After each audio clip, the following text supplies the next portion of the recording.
Now let's look at a little bit of more theory. So when we look at the staffing models and inheritance, so when you create a supervisory organization and you define a staffing model, and then if you create a subordinate, then remember that when we created subordinates, we did not have to specify the staffing model for each and every organization, right? When we were creating subordinates. And why was that? Because it inherited from the superior organization. It inherited from the superior organization. So this is what is typically the behavior. So when you create an organization and you create a subordinate, the subordinate inherits the staffing model. Pay attention to the terms I'm using. It inherits the staffing model. What are the two staffing models? Position management and job management.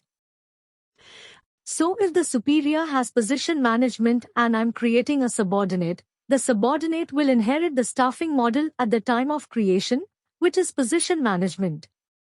Let's say right.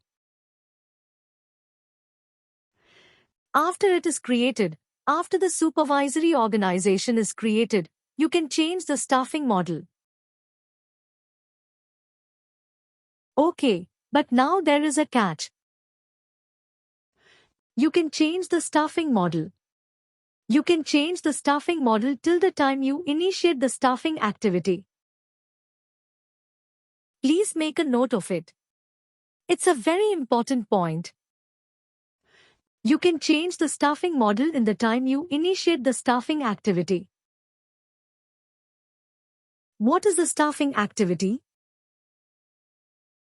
Creating a position. Yeah.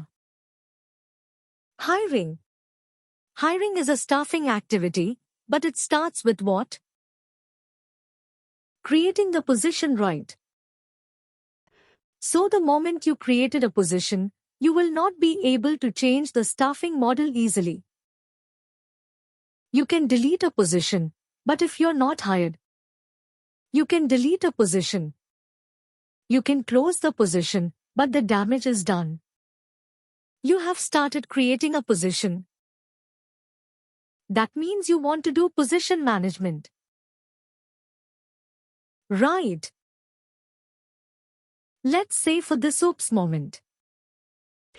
Oops, I don't want position management. I would rather go for job management. Right, if that is the case, if you realize that, then what happens? Well, fortunately there is still a fallback option. The option is you have to undo the business process. You have to rescind the business process. You will go to the business process. You see, this is the business process that you have set. This is the hiring restrictions business process. Or, if I go to sales? If I go to sales, then what happens?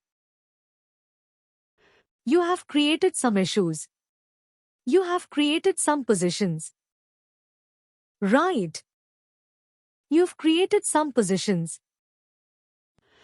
So I have to go to the position history, look at the business process and undo rescind the business process. Right. I cannot close the position. I mean I can. I can close the position. But if I close the position, that would not allow me to change the staffing model. If at all, I want to change the staffing model, I have to undo everything I did. Okay, so be careful. Be careful what you are looking for. So now decide prior to creating a supervisory organization. I mean the hiring restrictions, like, what is the staffing model you want? Okay. But let's say, in XYZ models I have not defined any hiring restrictions. Right. The staffing page is blank. I have not defined any hiring restrictions, or, in other words, I have not initiated any hiring restrictions. Or, in other words, I have not initiated any staffing activity. Can I change the staffing model for this particular organization? Yes. The option in the part is related actions. Related actions. I go to organization. Edit staffing model. Edit staffing model.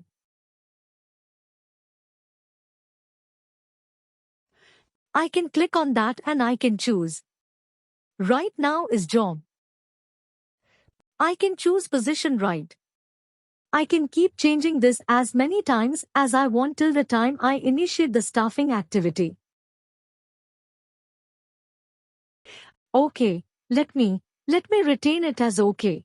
Let me do it as position management. So it was job management before now. I have changed it to position management right. So how do we set the hiring restrictions in a position management organization? Position, where do we set it at the position level? So we create position right. What is the menu option to go to position or? To create a position. That is nothing. Staffing okay so, but I find it easier to go by this way. But in that way, what happens? It has already chosen the supervisory organization, so I don't need to search for it. Okay, so I go to staffing, create position that we quickly create a position. Okay, I will not fill in a lot of details. I will just use the no job restriction. Okay, just to quickly create one. Let's say W_CEO and one position and availability date is today's date, earliest hired.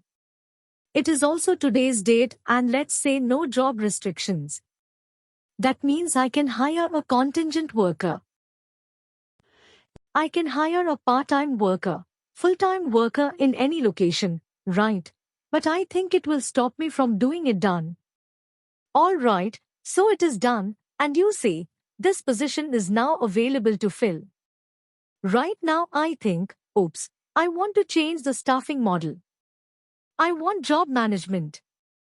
Can I do that?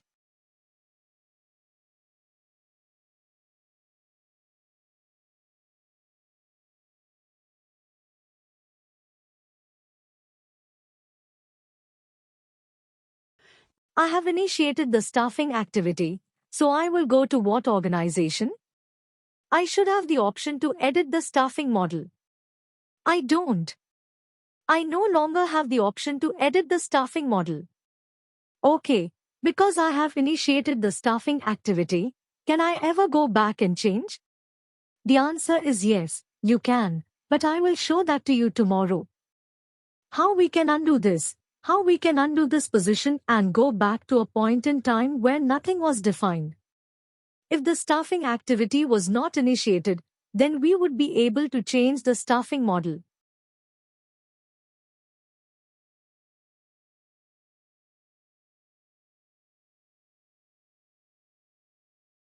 So please bear that in mind. It's very important. Okay, now just a quick revision. The hiring restrictions can be set of a supervisory organization's related actions in job management and it is set at the organization level. So you go to related actions, organization, edit hiring restrictions. This is for job management and what is it for position management? And what is it for position management? Relative actions, staffing, create position right. All right.